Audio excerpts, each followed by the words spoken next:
And we're live from the living room as Doug eyes up the match day spread. He's reaching for the buffalo wing. Perfect!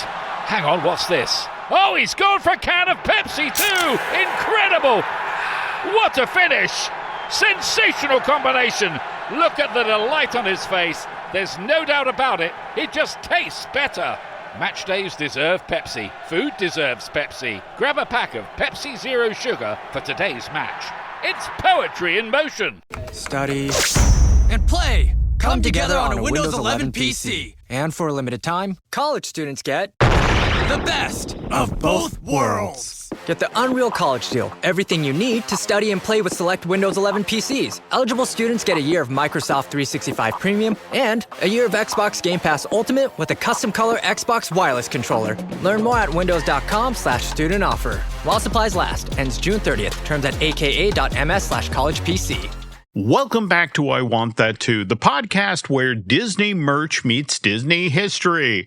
I'm entertainment writer Jim Hill, and as always, I'm joined by the lovely Lauren Hersey, who, like so many people in North America this past weekend, went out and saw Toy Story 5, though you and the family saw it Thursday night at the previews, right? Yes. And I don't know if this is a new thing, and maybe you've talked about it on your podcast with Drew, that they're opening a lot of these Disney movies on like Thursday, the day before they're actually supposed to be released. And we did it with Wicked, too. We did it with Devil Wears Prada, I believe. And then this one. And there's like nobody in the theater. It's fabulous. Is that a new thing? Wow. Okay. I was going to ask about this because Disney counts on this this practice, the Thursday night previews, to juice the opening weekend box office. And not that Toy Story 5 needed it. Did you see the numbers for this past weekend? I did, but why don't you? Can you share a little bit about the numbers? Okay.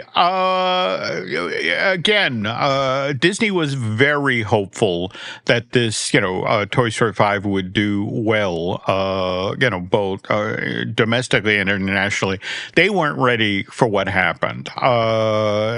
In North America alone, this sold $160 million worth of tickets. Overseas, it was an additional $152 million. So opening weekend, literally from Thursday night to Sunday night, $312 million. And by the way, just before Laura and I began recording today, we're recording this on Wednesday, June 24th, Deadline reported that Toy Story 5 already in North America has sold $200 million worth of tickets. And that's just crazy, Laura. Right. And the funny thing is, over on Diz and Hers, we were talking about, we cover the Disney community, and somebody online was ranking their Pixar films, like their best to worst, right? So I just started like deep diving. So I have the numbers sitting up in front of me.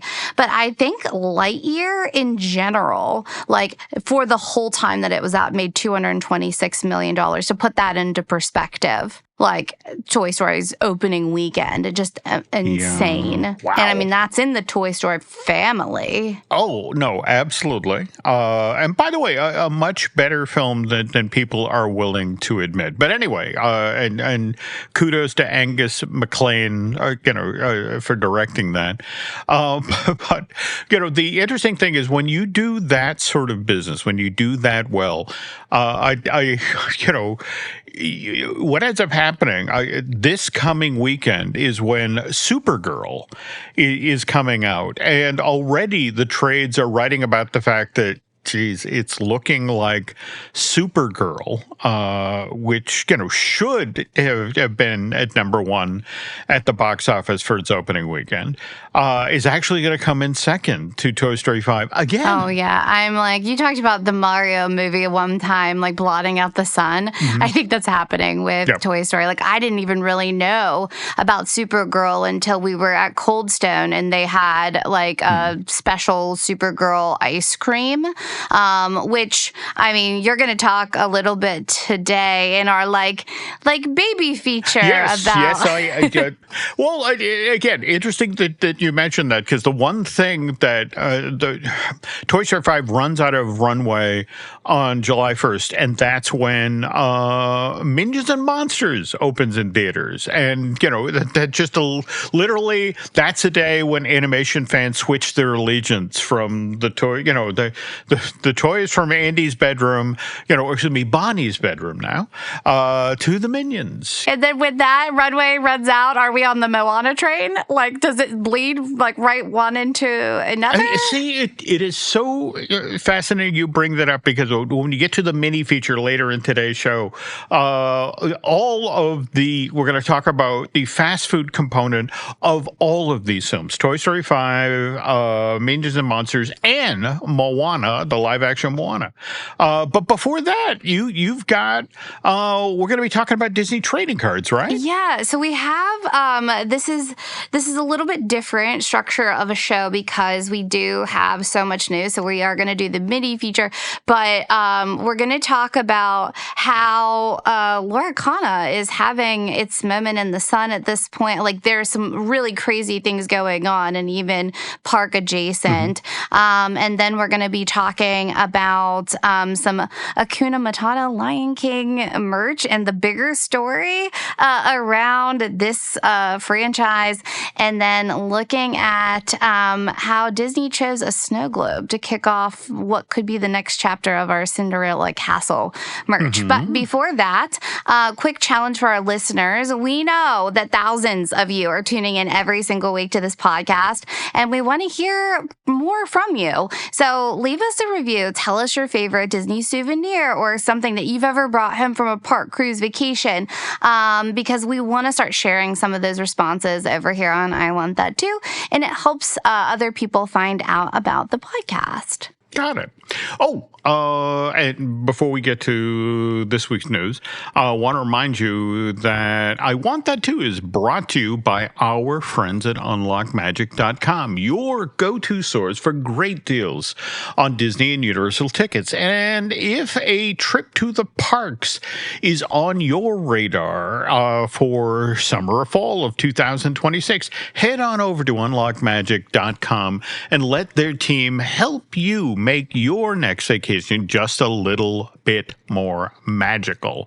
So, okay, time to talk Lorcana, right? Yes, and this is going to blow your mind when I tell you what is happening in this space from somebody that is not a card collector. But you know that Eric and I were at Disney World, was it like last week?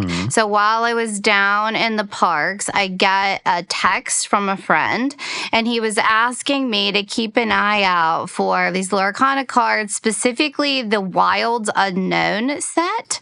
And I'm like, okay, well, I'm thinking like he's just having issues finding like a pack or two because he does collect. And so I'm asking him a little bit more information about like what he's looking for. So he tells me that collectors have suddenly gone on a buying spree when it comes to Disney Lorcana. So like shelves were totally empty. Like you can't like find them anywhere. And certain cards, they were like skyrocketing in value. And when I'm talking about like skyrocketing, I've told you before that like there are cards that are worth, $1,000 or $1,500. But I shared these pictures with you, Jim, that he sent to me from eBay, where some of these boxes they're listed at one was $1 million and the other one is $500,000. Wow. Is that not like mind bending? Well, I just wonder because I've observed something. I mean, it seems there's something going on in the greater trading card collector area. That it's not just Lorcana that seems to be having a moment. I mean, I don't know how often you make it to your local Target. But what's interesting is outside of our target, the one that Nancy and I go to all the time in Amherst, New Hampshire, they've actually set up an area outside of the entrance of the store, where typically when I arrive in the morning, there'll be 10 or 15 people standing outside, with umbrellas to shade themselves from the sun. And that's because the store is making them wait out there till they'll allow them to come in to buy that day's Pokemon cards, the ones that they put up on shelves. It seems weird that in this moment of time, it's not just Lorcana that suddenly has gotten white hot, but something's going on in the Pokemon space as well. Right. Well, actually, this ties back to Pokemon because I'm like, well, why?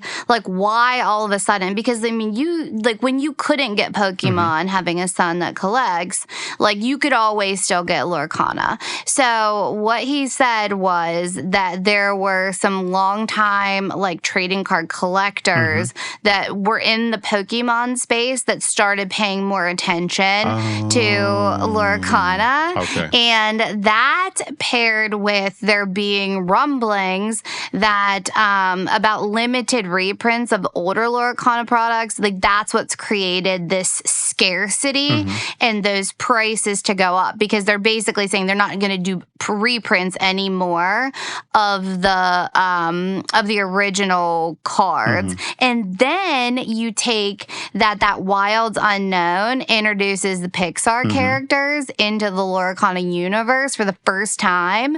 It just caused everything to explode. Okay. And certainly, I mean, just the Wild Unknown box that you shared in the show notes here that shows, Woody and Buzz out in a forest somewhere, it certainly doesn't hurt to have, the number one movie in the world, hyping the very same characters for that card set. Yeah. So to give you like a timeline here, so he's texting me on Friday about this, and then we talk Monday when I get back, and he says over the weekend, all of this madness, and I don't know if this is why Disney Springs came out and they totally changed their rules around these merch drop events to manage these huge crowds. So on a larger scale than your local Target, what they're saying now is on special release days at Disney Springs, parking garages, transportation areas, they're actually going to start opening like later in the morning. So the Orange and Lime garages, they're now going to be closed until 7 a.m. And then any guest arriving before 7 a.m. is going to be turned away because they've been having people camp overnight, which is, I think, normal behavior. And this is not just Lorcana. This is I think actually started with the pins. So they're trying to eliminate that behavior.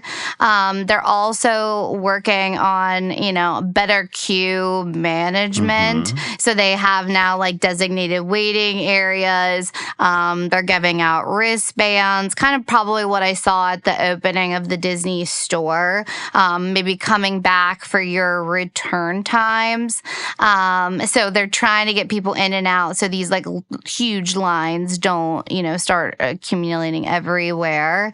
And then they are again, they're letting people return at specific times versus letting people just line up anywhere and everywhere, and and disrupting the flow of people that are actually there trying to shop. So I don't think that the timing of this was by accident. Okay, these are now on eBay for $1 million, $500,000, and you could only even typically get Lorcana at Springs. You couldn't get them at the parks unless there was, remember with Flower and Garden, how they had a special card release. That was a one-off off that you had to attend the event to get the special card at. Yeah. Well, so, and he said maybe some resorts and stuff, but I think that it's probably intentional that they don't want that overflow going into, obviously, the theme parks. But as if this was not enough news for 1 week about the cards, then they released this new Tops card game with Disney characters. Did you see this? I was here. Now, this is Topps Chrome Disney? Do I have the name right? Yes. Yep, you have it right.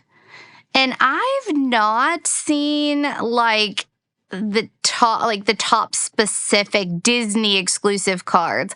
Like, I know with Topps that they did roll out not that long ago. I felt like the Disney characters is like baseball players, but these are exclusive to Disney characters, and I'm sorry, Disney and Pixar characters, and they're kind of chrome looking autograph cards, and so I was talking to my friend who's the collector, and he was not as excited about this like card game. But like I thought it was really interesting. If you're looking at the image here, Jim, like you see the Wizard of Waverly Place. So there are some like Disney like deep cuts from the Disney Channel. Okay. I'm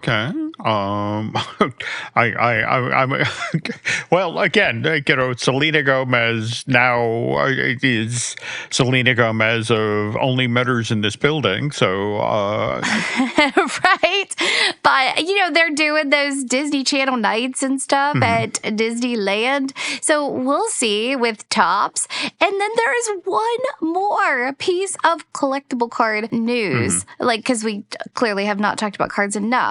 But I was just on the Disney store looking for something else, and I saw this front and center on the homepage, and I had seen rumblings about this. But people have the opportunity to do pre-sale for the new Marvel Superheroes Magic the Gathering game. Yeah. Yeah. Have you heard the rumblings about this one? I just, what's interesting about, the giant Disney promotional machine is, of course, Marvel superheroes, melding with, the giant Magic the Gathering, card thing. This is being done out ahead of Avengers Doomsday, coming in December of this year. But in between there, we have the re-release of Avengers Endgame, which, just today they announced has a brand new title. It's Avengers Endgame Encore. With a new opening and a new end scene and additional scenes you've never seen before, but this is all part of trying to make sure that everyone is aware of all of the Marvel superhero characters, because that's who's showing up in Doomsday, all of them. But let's talk about what they're doing with the Marvel characters in regard to Magic the Gathering. Yeah, and I mean, to me, I was connecting the dots. I think this is a part of a bigger story of, like, Disney is really leaning into the trading card tabletop gaming space. I think to get the men to reach a different audience with their own products and some of these huge collaborations. I mean, Magic the Gathering, even if you are not into that space, there is a massive community, just like Pokemon, just like D&D. So I think it's really smart, especially with, Doomsday coming out. And I think this is just more, we've talked about it 1,000 times. We don't need to go into it about these strategic collaborations to gain new audience. This is true. Yeah, I mean, good on Disney for this, and they have made a giant splash. I mean, it's probably been maybe the last month I've been seeing different articles about this, and they've had some like live events to hype this up. So I think we're going to see more and more in the collector space, which is good for this show. All right. Well, we've laid all our cards on the table here, folks. That's a good one. But when we get back, we're going to talk about what Disney's doing tech-wise, especially when it comes to the Disney Store. Before we do that, there's this. This summer, Prime Video takes you back before Legally Blonde, before law school, and into the world of Elle Woods in high school. Set in 1995, this Gemini vegetarian knows exactly who she is until her family moves from Bel Air to Seattle. Packed with iconic fashion, 90s nostalgia, and a throwback soundtrack, Elle proves one thing. Law school was hard. High school was harder. From the world of Legally Blonde, watch Elle, a new original series only on Prime Video July 1st. This episode is brought to you by Fox One. Watch all 104 matches of the FIFA World Cup live in 4K for just $19.99 a month, with 3 days free. Build your own multi-view, choose up to 3 streams, and follow player spotlights. Stay on top of every moment with live stats, highlights, and instant replays. The FIFA World Cup, streaming live on Fox One. Offers are subject to change. See fox.com for complete terms and conditions. The new LinkedIn Hiring Pro can't undo your last hire. The lone wolf, who you thought was a good collaborator because you didn't have the right candidate insights. But once you hired them, it was all hoarding info, declining meetings, and howling at the full moon? But LinkedIn Hiring Pro can go deeper than just the resume to find you a perfect fit by using insights from the LinkedIn network to give you a short list of best fit candidates. Hire right the first time with LinkedIn Hiring Pro. Post a free job today at linkedin.com/quality. And we're back. We're about to talk tech, especially in regard to the Disney Store app. But before we do that, I want to talk about some dead trees. 2 brand new books that I've acquired that have Disney-related touches. And we were talking earlier about Disney Channel and Allison Stoner, who some of you may remember from Mike's Super Short Show, that ran on the Disney Channel, that again, part of the giant Disney empire. For 8 years, she was on the show promoting different Disney. But Allison also appeared in Camp Rock. And this is a wonderful look back at her career at not just at the Disney Channel, where, for example, she did voice work for Phineas and Ferb, but also just Hollywood in general, and kind of a cautionary tale about, maybe if you're a 10-year-old kid, you don't want to go work in this industry.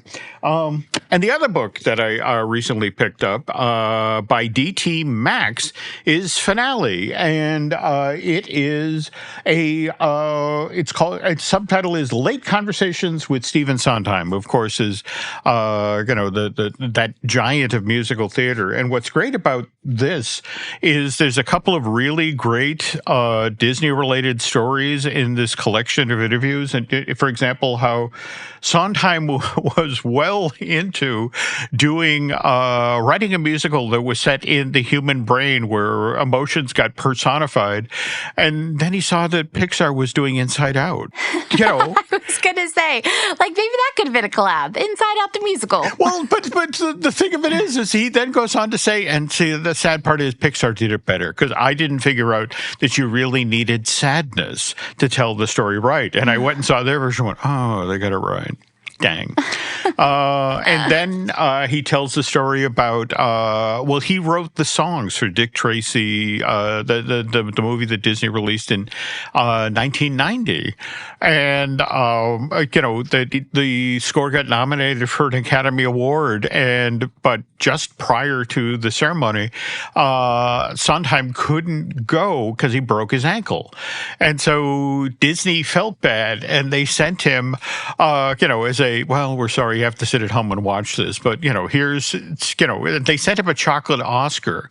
But he said, what was funny is that en route, it broke while they were shipping to him, but it broke its ankle too. So, he sat there on the couch watching the Academy Award, cradling his broken Oscar, chocolate Oscar. But anyway, those are worth reading. But we're now going to switch to to tech. And Lauren, you came across a fascinating story about how Disney's testing AI, right? Yeah. Can you explain what they're up to here? Yeah. And so this was the last minute ad to today's show because it was taking over all of my feeds last night. So I wanted to integrate it. So what they're doing is integrating generative AI into the shopping experience at the Disney store online. Think of it like a personal shopping assistant. And right now it's still in the test phase. So some people have it, some people don't. That's actually why I was at the Disney store because I wanted to see if I was one of the few that had it. But think of it like much like you would interact with Chat GPT and asking it. So instead of saying like Toy Story, you would say, I'm going to a 4-year-old's birthday party and they like Toy Story. Like, what do you think? What do you recommend? Or 4-year-old birthday, like that kind of thing. And then it'll make personalized recommendations. It'll give you gift ideas. You can ask about specifics for product information. And so this, to me, based on like listening to the last earnings call and hearing this Parks AI that's going to be coming out, I think that this is them dipping the toe in the water because like right now we know that they've been using Claude internally. They have a whole task force devoted to figuring out how, AI is going to help them with operational efficiency. But we've not really seen anything public facing yet.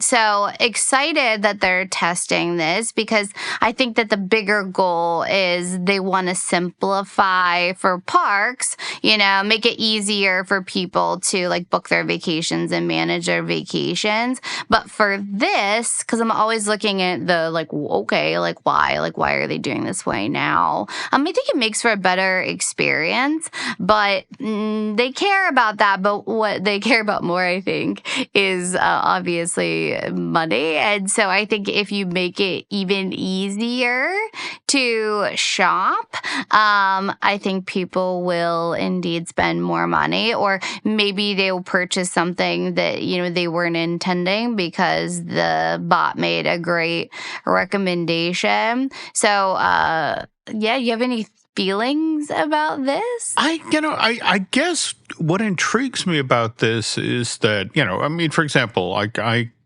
buy a ridiculous amount of books these days off of Amazon. And Amazon has for years now had an algorithm, to the effect of if I select a certain title, almost, as I call up that copy, and I suddenly get a line of books directly under that says to the effect of people who purchased that book have also purchased these books.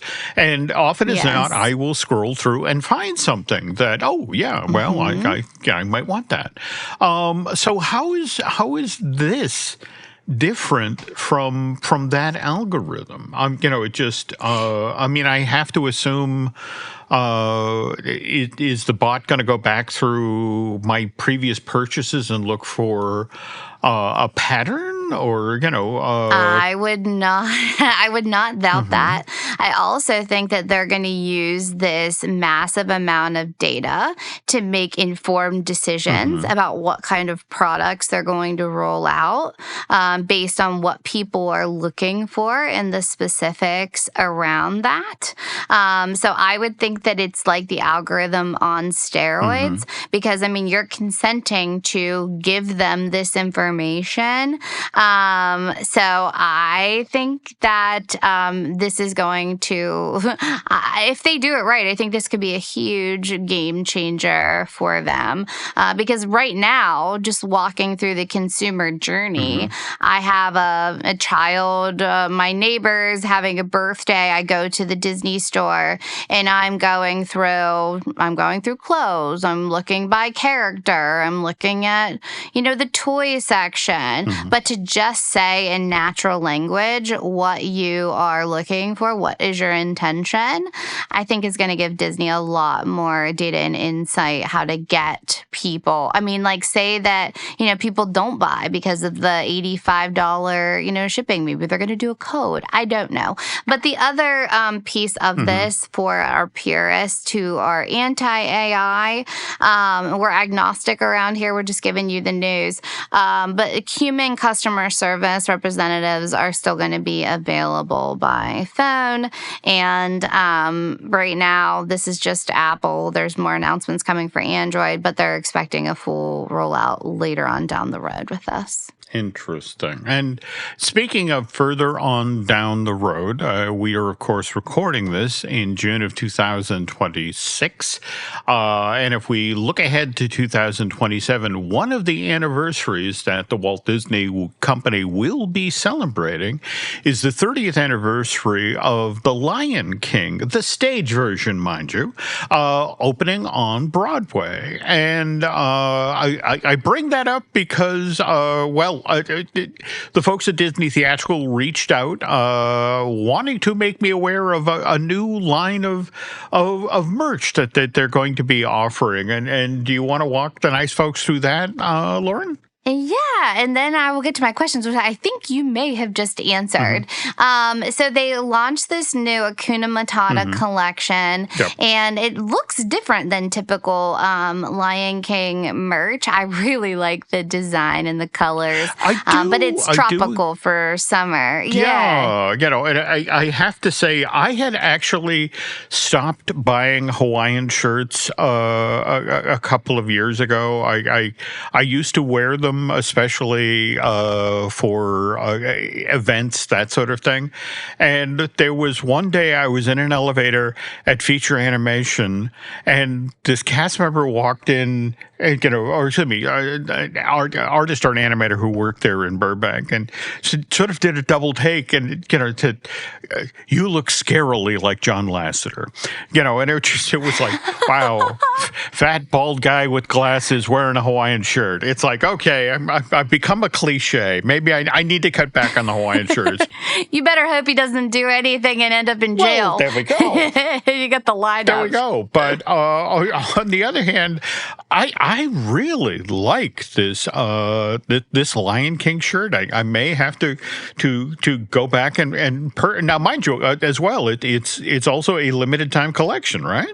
Yeah, and again, this is the Lion King on Broadway, but they're tying it. Yeah, so this was my question, Jim. I think that the real story with this, at least for me, I know you love the merch, is that Disney is still finding ways to monetize the Lion King's anniversary and the Lion King in general 30 years after it debuted. So I started looking at like the timeline of this, but the official 30th anniversary of The Lion King was actually back in 2024, right? It was. But this is the thing. The Lion King is a beast that mutates, Lauren. We have the original hand-drawn film, which you're correct, released to theaters in June of 1994. But then, just 3 years later, Julie Taymor takes this Academy Award-winning animated film, which, by the way, in its time was the highest grossing animated film of all time, and she creates a stage version, but so that's why these folks, the folks at Disney Theatrical, are getting ready to celebrate their 30th anniversary, though not to put too fine a point on it.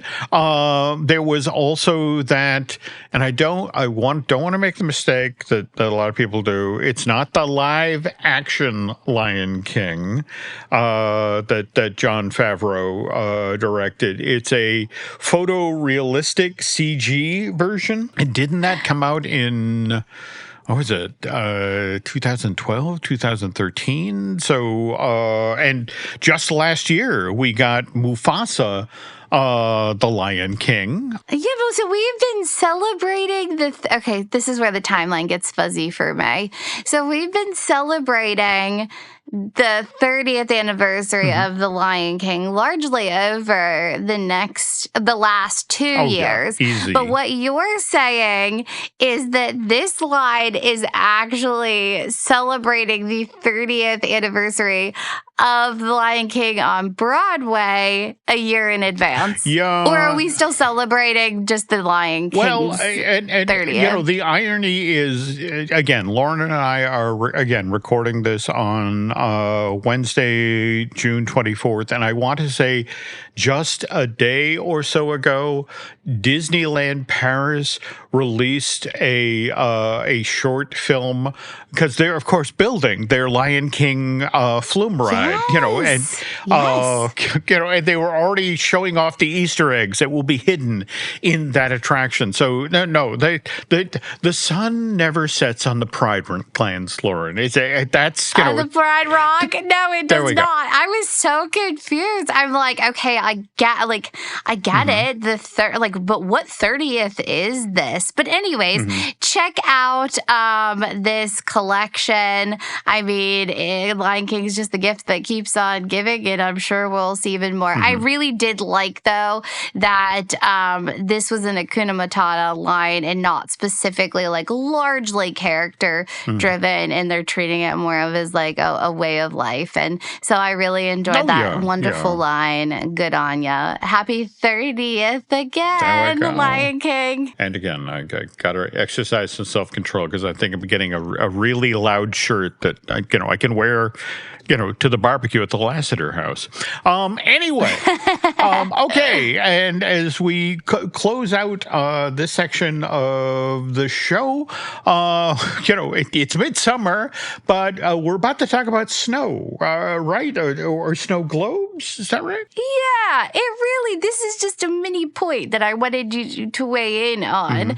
So Disney quietly just released what I believe is the first piece of merch tied to the new paint job with Cinderella Castle. And I think that it's really weird that it's a snow globe. Normally, like, Disney merch comes with a treatment, right? Like, you see some type of lounge fly, you get some shirts, cups, magnets, pins, all that good stuff. But why do you think Disney just rolled out their first piece of Cinderella Castle merch at the snow globe? And didn't we do a whole story how Disney was not really leaning into snow globes with like bringing liquids into an airport? Oh yeah, no, that on the heels of it wasn't 9/11. It was, I want to say it was 2 and 3 years later. Would you remember when that guy got up in mid-flight and went to the bathroom and supposedly had brought small little containers of liquid together, and he was trying to mix an explosive, and it was on the back of that suddenly the TSA got restrictive about how many ounces of fluid you could bring on any flight. And suddenly Disney, which made, millions of dollars annually at the parks selling snow globes. In fact, remember, for that 100 Years of Magic, the parade was actually created for the year-long celebration of Walt's 100th birthday. Every single one of the floats in that was modeled after a snow globe so that the park could then turn around and sell that snow globe. And this is interesting that you're not wrong about this. Is interesting that they went with this color palette to celebrate the return of the castle to its original, hues and distinctive paint job. But just the notion that Disney's stepping back into this space with this big a retail push, that tells me something. That it's like, what did the TSA, did they up the amount of fluids I could bring? Or is Disney that much more confident in the U.S. postal system? Because that was the default. After that point, when so many people were having to literally throw snow globes in the trash as they got in the TSA line, because it's like, I'm sorry, you can't bring that on the plane. Yeah, so I think that it's odd. The only thing that I can think of, Jim, is that we just talked about like the Lorcana and like the giant collector market that's like out in full force, right? Like, do you think that this is more of a collectible and there will be more in this line? That like I don't know. I mean, the thing of it is, I mean, again, you have to be an old fart like me and remember that, we are 25 years past when you could walk into, for example, the Emporium and there would be a wall of snow globes. I mean, just, that representing, the newest films that came out or Mickey or, again, parade floats in the parks. And that's an entire business unit that went away because the TSA changed the rules about, what could be brought on planes. And what was fascinating was watching the chilling effect. For example, you could remember when you used to get a catalog from the Disney store in the mail and you could page through the thing and there would be 2 and 3 pages of the latest snow globes, because there were people around the planet who, that was their thing. They collected the snow globes. And I still remember, in fact, we had it up in the upstairs bedroom till one of the cats croaked it.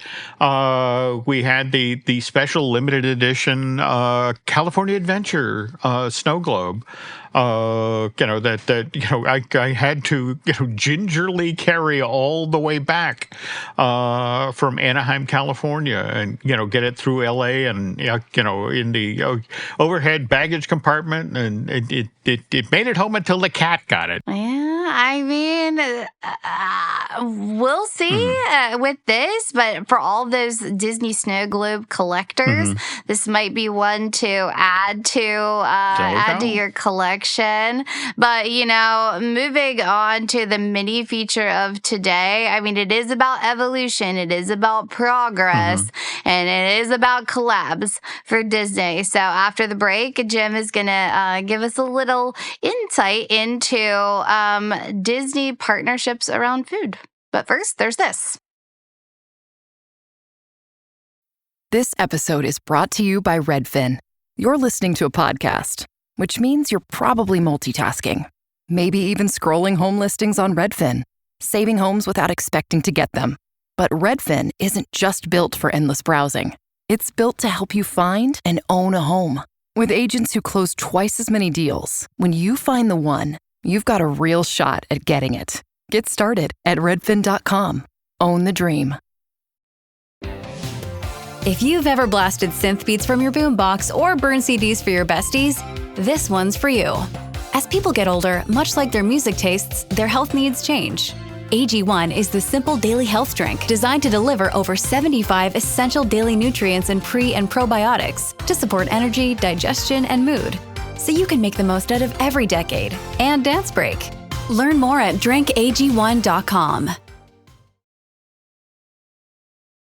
And we're back. Okay, so I before we plunge into the mini feature here, I did want to ask Lauren. Now, you and Lainey, you went to that Descendants Zombies concert event earlier this year, right? Yes, last August. All right, and there is a brand new Descendants movie coming out on what is it? Disney Plus and Disney Channel later this summer, right? Twisted Wonderland or something to that effect, right? Yes. So this will be the second installment with the new cast. Oh. Queen of Hearts was the, bad guy turned good, and that's kind of how we left it. I think that there is some beef with the main actresses, so there have some challenges with promoting the movie, but but we're excited. Okay, well, interesting you mentioned promotion, because I don't know, again, you've been traveling and then getting back from the trip and just all the post stuff trips up. Did you happen to see the trailer for Hexed that dropped this past week? I did. Well, I saw it before Toy Story 5 in the movie theater. Okay. So, what was the vibe you got there? When you were watching this sort of play out, which two films did you think this property was influenced by? Well, definitely Harry Potter. I was like, they were like, oh, please, could we just get a little of this Harry Potter love? I thought, and then what was the other? There was a witch movie. There were two, Transylvania.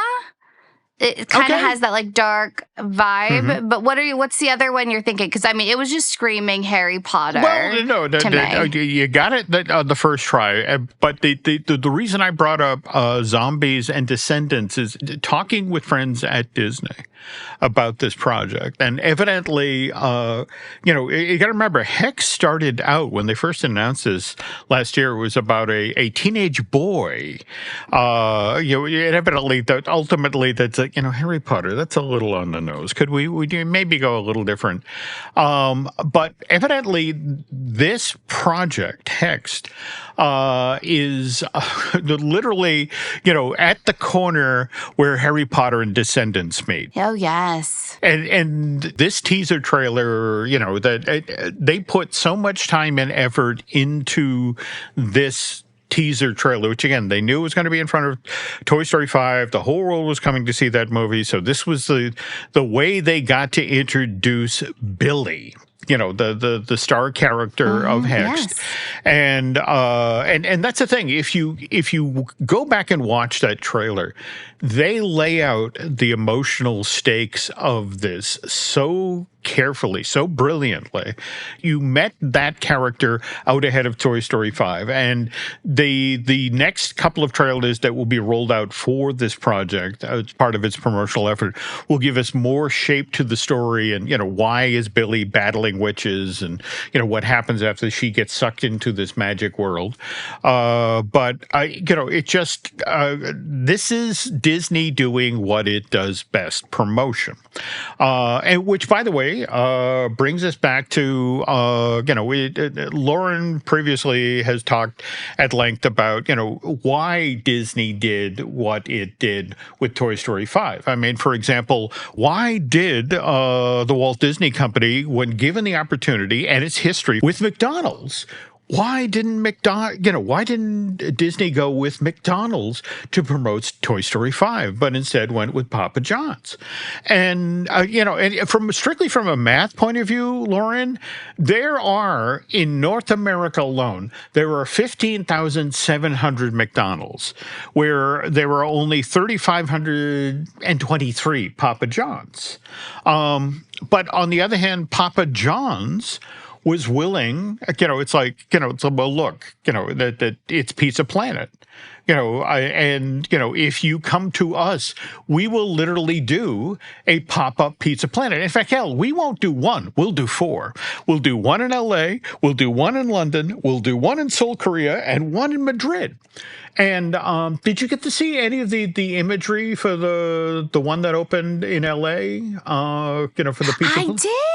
I did. A couple people sent me that. That was really cool. It was. And I'm still getting like texts and emails all the time from Papa John's. It's like, hey, did you see this? No, they but this is the thing. Disney is so, laser focused on it's got to be the right partner for the right reason. And the other thing, to be clear here, the other thing is that Disney had already recently done 2 huge promotions with McDonald's. I mean, for example, back in November of last year, they did a whole thing for Zootopia 2 where the Happy Meal toys were, Judy Hopps and Nick Wilde and that sort of thing. And then in January, Lauren, you may remember this, McDonald's did it was the last blast of Disneyland's 70th anniversary celebration. And so, oh yeah, you got 2 toys per Happy Meal. Yeah, but the thing is, you got 2 because they wanted you to come back 34 more times to get all 70 toys. But that what I love about this is that Disney, again, it was like, okay, we want to go with Papa John's because of, Pizza Planet. Whereas, and oh man, I don't know how this got by me, but I'm kicking myself that I didn't go. Did you see back in March for Pixar's Hoppers? Did you see who they partnered with? No. IHOP. Of course. What? They had a campaign for Hoppers at IHOP. All right. That's so clever. That is so clever. But at the same time, it's the notion of you want the world to know about your movie, and you want to be places where people are. So, for example, one of the things that Disney did is they partnered with Kellogg. And for a limited time, starting in this spring, going into the summer, there was a Toy Story 5 cereal marketed. Have you seen these? The vanilla flavored loops? Oh, yeah, with the spoons, right? They had like the weird toys in the cereal box? They do. And the covers of the boxes here are Jessie, Woody, Buzz Lightyear, and Smarty Pants, the toilet training character that Conan O'Brien voices. And what I thought was interesting about this, Laura, and this gives you some idea of how on top of things Disney and by the way, Kellogg are. If you see this box in the store, you'll notice that on the front there's a label that says that the colors and flavors that are involved in this cereal are only from natural sources, which, by the way, big deal in the summer of 2026. Secretary of Health and Human Services Robert Kennedy Jr. has made it a priority to start eliminating synthetic food dyes, especially those that are petroleum-based. So I wanted to ask, have you seen what's going on in the M&M space right now because of this? No. Tell me, what is going on? I'm like, are they all going to be like I don't know. Are they going to be a gray? Like, well, what's happening? So, let me put it this way. There's that famous story about Van Halen and how they had a rider in their contract that at all venues, they had to have a bowl of M&Ms backstage, but someone had to have picked out all of the brown M&Ms.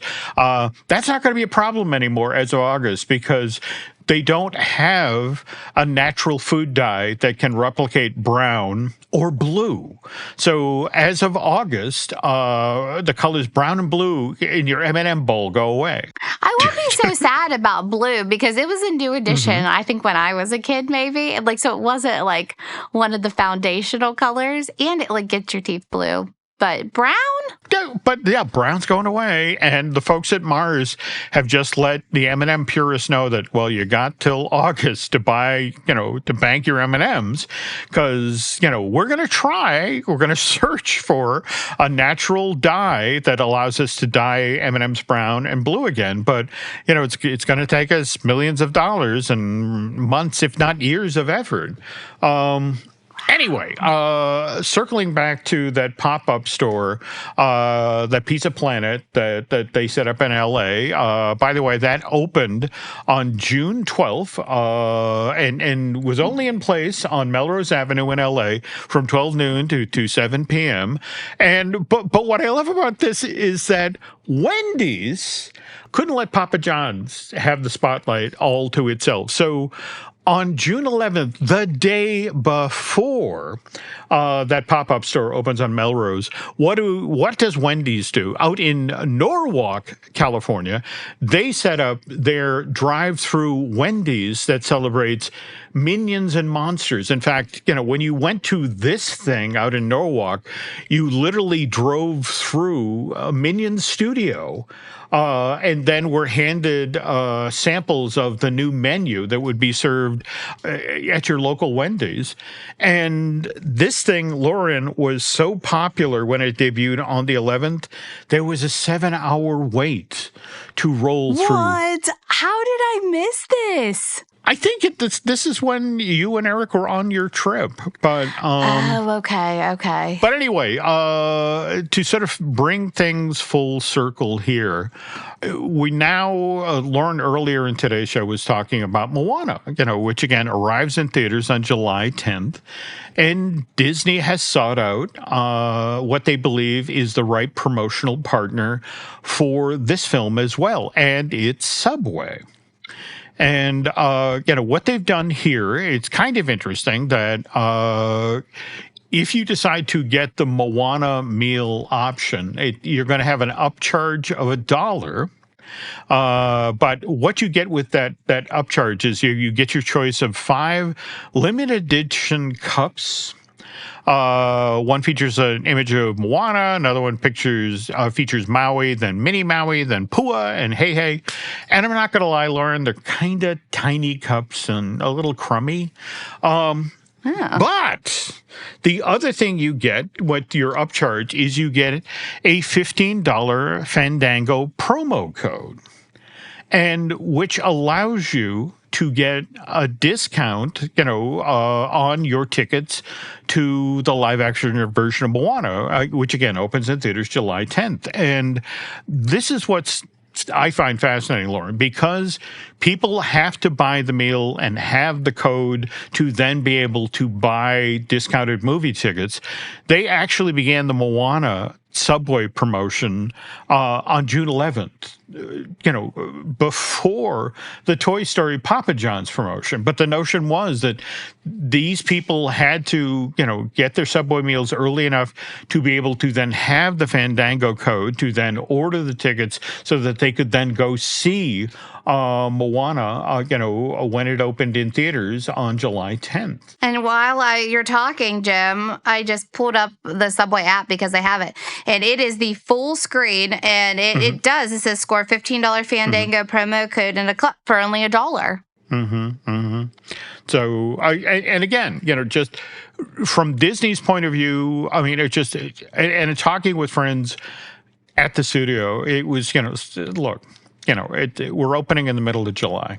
It's already a very busy movie summer, and we just feel like, something like this that would get people to buy Moana tickets in advance, that's going to boost the overall box office of this film, across the summer. So it was the right partner, and more to the point, Subway immediately got on board with the idea. So again, it's all about which partner will help them, in a way that's logical, and or at the same time that just seems like a match made in heaven. And again, I'm just kicking myself that I didn't make it to IHOP for the Pixar Hoppers promotion, because that's just genius. It really is. I'm wondering, is this like a health food chain? Is it like you want the Rock's bod or like Maui's bod?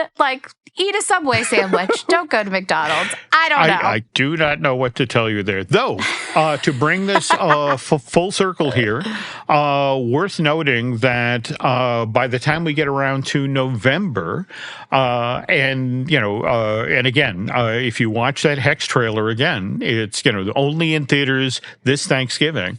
Hexed is what Disney is turning back to McDonald's to help promote. Just the notion of, again, those 17,000 plus fast food restaurants all across North America, handing bags and toys out the window, promoting Disney's feature animation's next movie. It probably needs a little bit more love than Toy Story 5. Oh, no.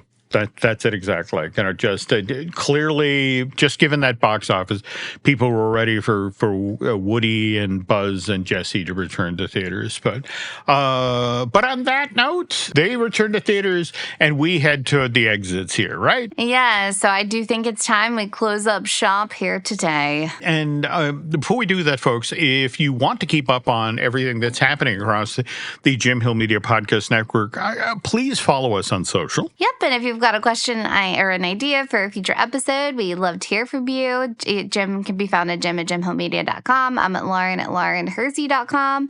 And if you're not quite ready for the Disney conversation to end, be sure that you're checking out Jim Hill Media on Patreon for ad-free shows, bonus content, and even more Disney history. But that does it for today's episode. Thanks for listening, and we'll see you next time on I Want That Too.